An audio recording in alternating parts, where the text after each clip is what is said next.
What's up? How you doing? Here I am with my daughter Amanda. Hi. And first I'd like to thank Athena and Lee for sending us a very nice gift in the mail. They sent us live lobsters from Maine. I've never gotten lobsters in the mail before, especially live ones. I've never gotten any kind of lobster, but these are East Coast lobsters, Maine. And also they sent us clam chowder, which is frozen now. And Gonna heat it up, right? yeah, they sent us the crackers. I love crackers.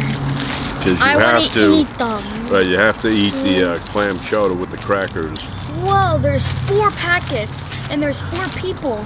So technically I can have this. Okay, you can have that one. I'm a lucky duck. So thank you so much for this. I appreciate it. Really good. That's very good. Brings back good memories. Faneuil Hall. Anyway, got the box right here, and we're gonna take one of them out. What'd you name it? Jerry.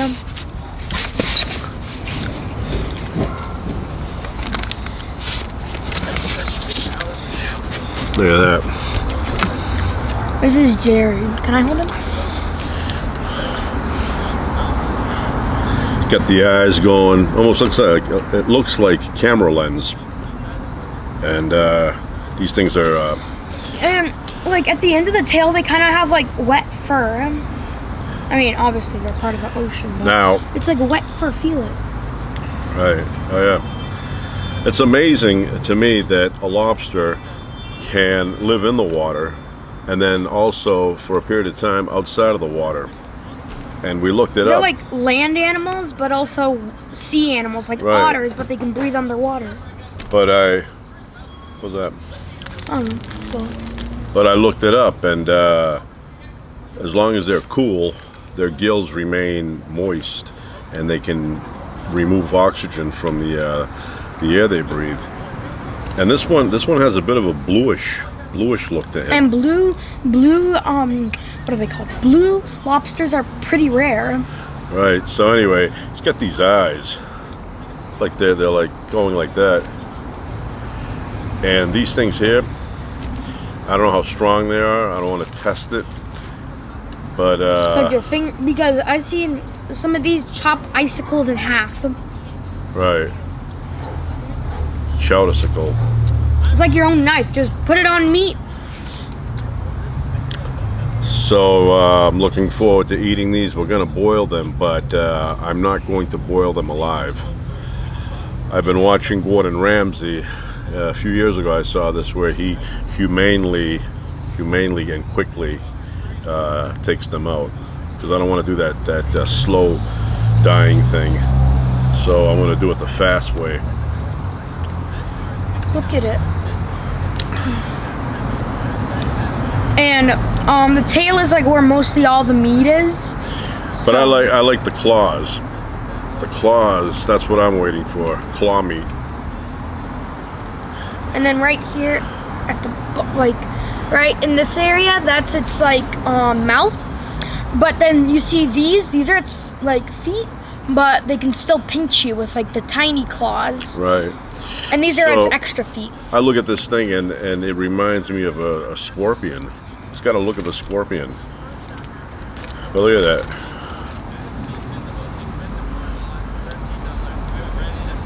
I mean, those eyes. So,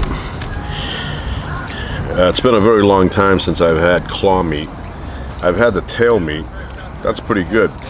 But I really enjoy the stuff in the claws. Years ago, when I didn't know any better, I thought you ate the outside and threw away the stuff inside. I didn't know. So I would eat the outside and toss the inside. And then I think my wife said, you know, you're supposed to eat the meat. I didn't know that. So anyway, I love them.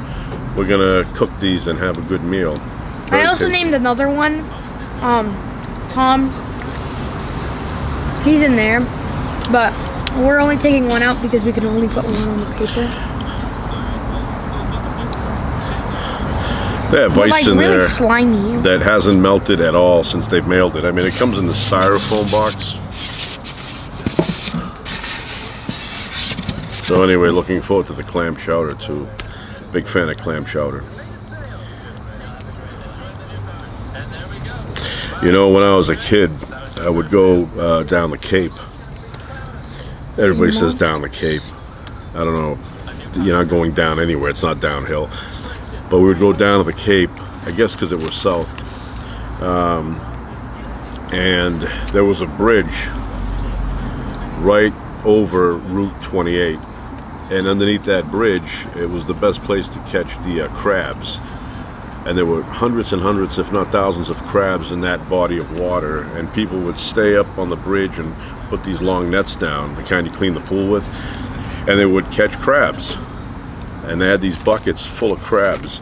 And then we would go on the other side, where the current would flow, and they had the docks there, very private area, and they had these telephone poles sticking out of the water with spikes, and we would climb up to the top of the poles and jump off into the water below that was full of crabs.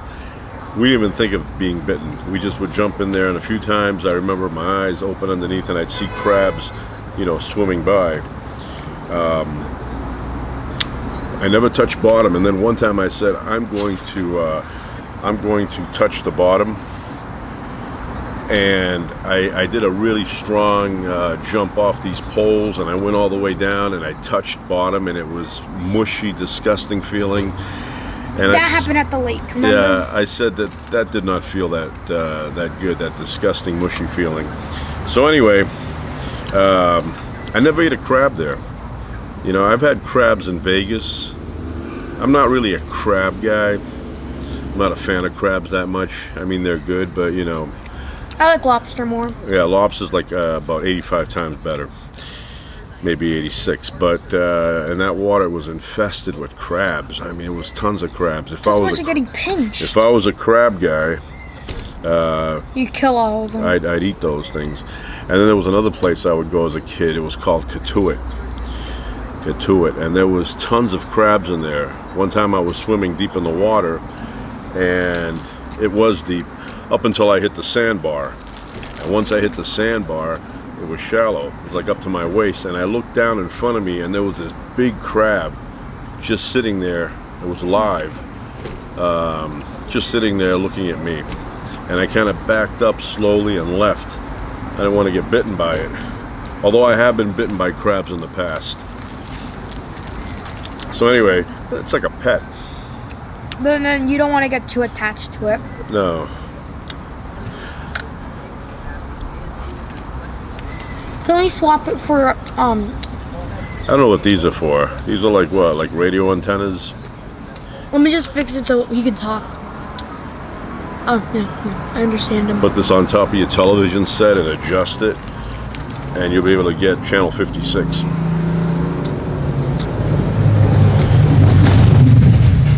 Anyway. But can we show the other one? I put this one. No, just leave them in there now. We are going to cook this, but first I will humanely remove it from this world. Oh, sorry. Because I don't know, to me boiling seems too painful. Long. Yeah, it seems too long. This is going to be Instamatic. Instamatic, right up here.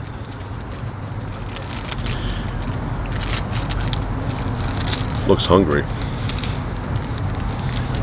Look at that.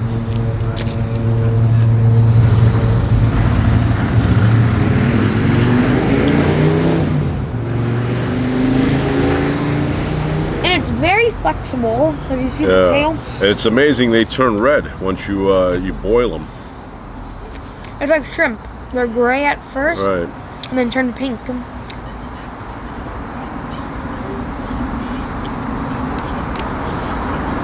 All right. This is what he looks like under.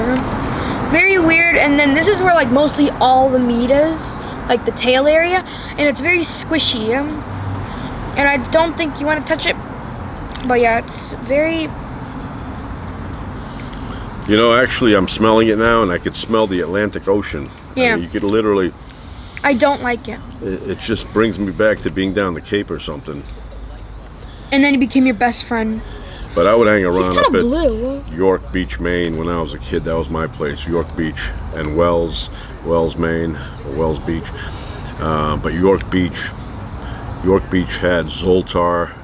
They had all those old video arcade games, and it was like a warehouse. You'd go in there and play. And It's like a big. Fortune gum, the Chinese gum with the little fortune inside. I love that gum. They don't make it anymore the way they used to. I guess somebody bought the old recipe and started making them again, but they're so crunchy now. They're not soft. They're I don't know, tungsten gum. Very, very brittle. All right, we'll be back with a Red Lobster. Like the restaurant. Right.